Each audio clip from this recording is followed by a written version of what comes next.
divorced. And my divorce took me out of my game for most of 2017. It just dragged on. It started in February and it wasn't finalized until January of this year. And it was just one thing after another, and just money, money, money. And then by the time that it was done, I was barely even looking at a gym, let alone working out or dieting. I was drinking a lot. I was eating like ice cream every night. Like I would get up early, work, do emails, go to the office. And we also got raided by the FDA last year. So we had so much stressful things going on. And by the time I would get out of there, I'd be like, God, I need a drink. And I would just go home. I'd be like, make sure there's vodka at the house for me. And, next thing you know, I'd be like crushing a bottle of vodka every night, waking up, starting over, slamming some stimulants, doing it again. And the first contest, I was fat, but I was still a big guy. This one, I was just fat because I got to the point where, and I've never done this in my adult life, where I stopped doing my HRT. I wouldn't say that I was like clinically depressed, but I was, I was going through a very bad divorce, and, more than 50% of the people out there get divorced. So it's not like I was doing something nobody else had done, but, Right. I had stated in the beginning, like, let's just do this amicable. Let's not waste a lot of money. We can split things evenly. And she didn't want to go that way, So I just kept thinking to myself, when's this going to end? When's this going to end? When's this going to end? And when you get like hyper, like fixated on something like that, and you're just spending all this money, it gets to you, and with no end in sight, for so long. So when it was finally done, I went on like a bench for a few days, and it was a holiday weekend, and I'm trying to think of what holiday it was. I don't know. It was like, a holiday weekend. It was like a 3-day weekend. Nobody was gonna get to the office that Monday, and I started like partying on like a Friday night, and I was still going on Sunday. Sure. And that was when I was like at my worst, and I actually, my now ex-wife. Would you feel like talking about that? I mean, a lot of people wonder because it seemed like you had a very good relationship, and then all of a sudden you guys weren't together anymore. Yeah, well, social media is smoke and mirrors in many ways, but she had told me one day that she just said, I hate being Pj Braun's wife. And she said, I feel like I have no identity anymore. People come up to me and they're like, oh, you're Pj's wife, Blackstone Labs. And she was like, I hate it. And I couldn't understand that because I thought of us as a team. Right. And, but she just, for whatever reason, I feel like that when she left the WWE, she was kind of like in the pinnacle of her, Right. What was her name in WWE? Caitlyn. Caitlyn, right. She was in the pinnacle of her individual career. And Did you make her quit? No. The true story is that what came out in our divorce, this was a bummer to find this out too, because we had to get forensic accountants and everything else involved. Oh. So she actually had told me that she couldn't take being on the road anymore and that she missed me too much and she was retiring because she wanted to get married faster. Right. And that was a surprise to me because she was pretty strong in the fact that she didn't want to leave anytime soon. And so the day that happened, I was like, I mean, I didn't expect that. And I remember her being like, aren't you happy? Well, it's kind of a burden for you because now you feel like responsible. Like if she's not happy with what's going on at home, it's like you took it away from her, right? Well, and then I was like, well, I better hurry up and get Celestial Bodies going, which I wasn't ready to. Is that why you started the clothing company for her? I rushed it fast to try to get it done as fast as I could. And so in the process of all that going along, marriage didn't last that long. I mean, we were only married for like 18 months. Right. And once the forensic accountants got involved, we actually found out that she was actually fired by Vince McMahon. Oh, really? Wow. And he had told her, this part of it I knew, like he had been telling her to lose weight. And she had a thyroid issue, like many of these girls do. Yeah. And she wasn't losing weight. And he had told her a few times, like, you don't look like the character that we want you to be. Wow. And I didn't know that they can actually, hold you to a certain So you have like standard. the baby face, and then you've got like your hands. And she was the baby face. She's supposed to be the pretty girl that everybody likes. Right. And so she kind of wanted to go into like a different realm. She wanted to be like a dark, mean character, but that's not what they wanted. Right. Vince wanted her to be a hot chick. Right. That's what she was. I mean, if you look at the female side of wrestling, I mean, they recycle those girls pretty hard. Oh, yeah. There's not a lot of stability there. So when I found that out in the divorce, it kind of really like screwed me up because I was like, wow, so much of our marriage was a lie then. You know? Right. So she didn't leave because of you. She left because she didn't have a choice. She had no choice. Right. And she was like, all right, well, Pj said he'll start this company for me. So that's my backup plan. Gotcha. Hurry up and get it done type thing. Wasn't it doing well, the company initially? Yeah. When I gave her the company, I traded her to the company for my dog, Jack. And the attorney was like, this is a You very, must love that dog. Yeah. very bad emotional decision.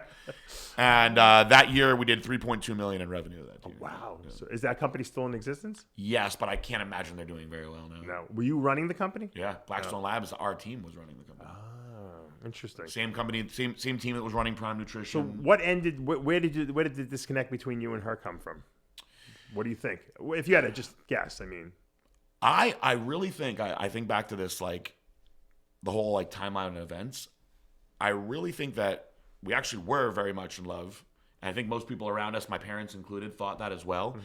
I think that she had some inner demons that being in the spotlight in this industry, it consumed her and she couldn't handle it. Because you see now, if you look at her now from when we were married till now, she looks dramatically different.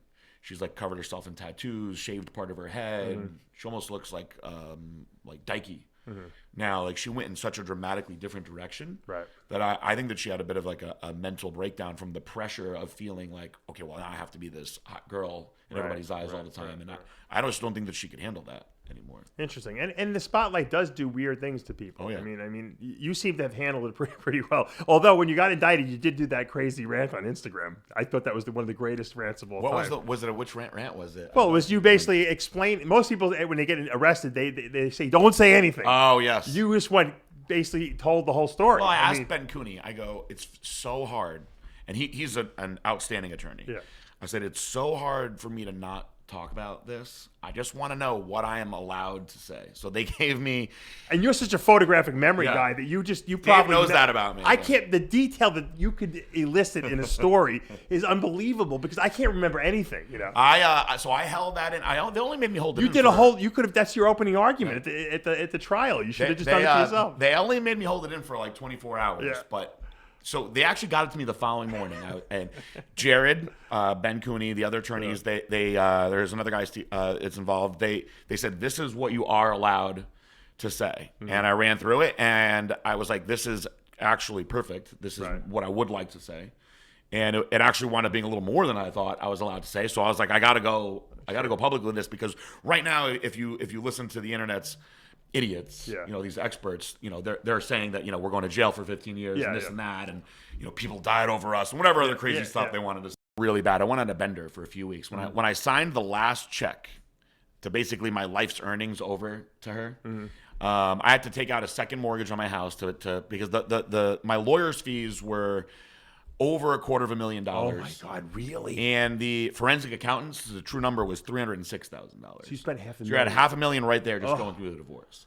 Then on top of that, I had to give her $500,000.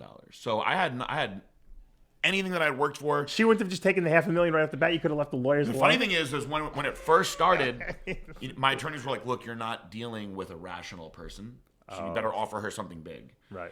And I was like, "Look, I'm being very fair with her." And they were like, so just so you know, she's saying that she wants $1 million. And I was like, there is no $1 million. Yeah, there's no $1 million to give you. And they were like, well, we just want you to know. So if you don't come up with something close to that. And the crazy thing is, had we not wasted all that money on the legal fees and everything else, you could have given it to her. Could have given her, a lot more. Yeah. And I will admit, from a business standpoint, I was very foolish for just giving away the celestial bodies. Yeah. I could have fought more with that, but I was like, you know what? I started it for her out of love. We're not going to be involved in it together. I don't think you were really that interested in it. No. That was I did that all for her. Yeah. So I was like, I knew she was going to mess with my dog. Business standpoint, I was very foolish for just giving away the celestial bodies. Yeah. I could have fought more with that, but I was like, you know what? I started it for her out of love. We're not going to be involved in it together. I don't think you were really that interested in it. No. That was I did that all for her. Yeah. So I was like, I knew she was going to mess with my dog. And I was like, I don't want her to mess with the dogs. And she was saying, well, I'll take one, you take the other, which I didn't want to do to them either. You don't want to split them up, So just to get that headache out of the way. So you hit rock bottom. You said, "I'm done. I'm not drinking anymore." Have you? I was in the hospital for 6 days. Right. Have you had a drink since then? No. And it's crazy how bad alcohol truly is because it was in February of 2016. We were just killing it. And I got my divorce papers served to me on February 5th, the day before my birthday. And then on February 20th, my building got raided by the FDA, guns blazing, like literally guns in people's faces, guns in my dad's face. And my life was like my whole dream world. I thought I was married to my dream girl. I had the best job ever. It was all being taken away from me. So I went from a guy that used to have like a glass of wine or two at night to wind down and drink vodka on the weekends to having vodka every night. And it got to the point where I was basically like, I could crush a liter of vodka in like an hour and not even be drunk. And we were essentially starting over as a company.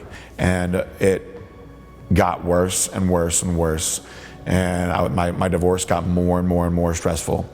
And then finally, the very end, when I signed the last check, which was basically the last of my hard-earned money that I worked my whole life for, away to somebody that was pure evil, I thought, I went on a bender for like 3 days. And my mom like came in panicking, and when she got to me, I guess because it was so hot and I was so dehydrated, I hadn't eaten in like days, and I was chilling by the pool, I fainted. They found a way to get me into the hospital,